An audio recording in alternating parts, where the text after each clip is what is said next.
আসসালামু আলাইকুম। আপনি কি মেসেঞ্জারে টু ফ্যাক্টর অথেন্টিকেশন অ্যাক্টিভেট করতে চান? ফিচারটি অ্যাক্টিভেট করার জন্য মেসেঞ্জারে এসে টপ লেফট কর্নারের হ্যামবার্গার মেনুতে ট্যাপ করুন। সেখান থেকে টপ রাইট কর্নারের গিয়ার অথবা সেটিংস আইকনটিতে ট্যাপ করুন। তারপর একটু স্ক্রল করে নিচে এসে পাসওয়ার্ড অ্যান্ড সিকিউরিটি অপশনের মধ্যে ট্যাপ করুন। তারপর অ্যাকাউন্ট সেটিংস থেকে পাসওয়ার্ড অ্যান্ড সিকিউরিটি অপশনের মধ্যে ট্যাপ করুন। তারপর লগইন অ্যান্ড রিকভারি থেকে টু ফ্যাক্টর অথেন্টিকেশন দেখতে পাবেন। অপশনটিতে ট্যাপ করলে অ্যাকাউন্ট সিলেক্ট করতে বলবে। অ্যাকাউন্ট সিলেক্ট করার পর এমন একটা পপ আপ দেখাবে।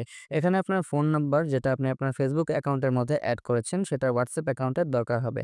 কারণ ওটিপিটা হোয়াটসঅ্যাপ অ্যাকাউন্টের মধ্যে দেয়া হবে। যদি আপনার ফোন নাম্বারের মধ্যে কোনো হোয়াটসঅ্যাপ অ্যাকাউন্ট না থাকে তাহলে ট্রাই অ্যানাদার ওয়েতে ট্যাপ করতে পারেন। আমার ওটিপি চলে এসেছে যেটা আমি কপি করে কোড ফিল্ডের মধ্যে পেস্ট করে দিচ্ছি। তারপর কন্টিনিউতে ট্যাপ করলে টু ফ্যাক্টর অথেন্টিকেশন মেথডগুলো আপনাকে দেখানো হবে। ফার্স্ট এর অপশনটি হোয়াটসঅ্যাপের উপর পুরোটা ডিপেন্ডেন্ট করে। তাই ইন্টারনেটে কানেক্টেড না থাকলে এটা কাজ করবে না। তাই আমি সেকেন্ড অপশন অর্থাৎ এসএমএস অর হোয়াটসঅ্যাপকে প্রেফার করব। মেথড সিলেক্ট করার পর আপনাকে এসএমএস এর জন্য নাম্বার অ্যাড করতে বলা হবে। আমি আমার অলরেডি অ্যাড করা নাম্বারটি সিলেক্ট করে নেক্সটে ট্যাপ করেছি। এরপর আমাকে নাম্বার কনফার্ম করার জন্য আরেকটি ওটিপি পাঠানো হবে। ওটিপি কপি পেস্ট করে কনফার্ম করে নিচ্ছি।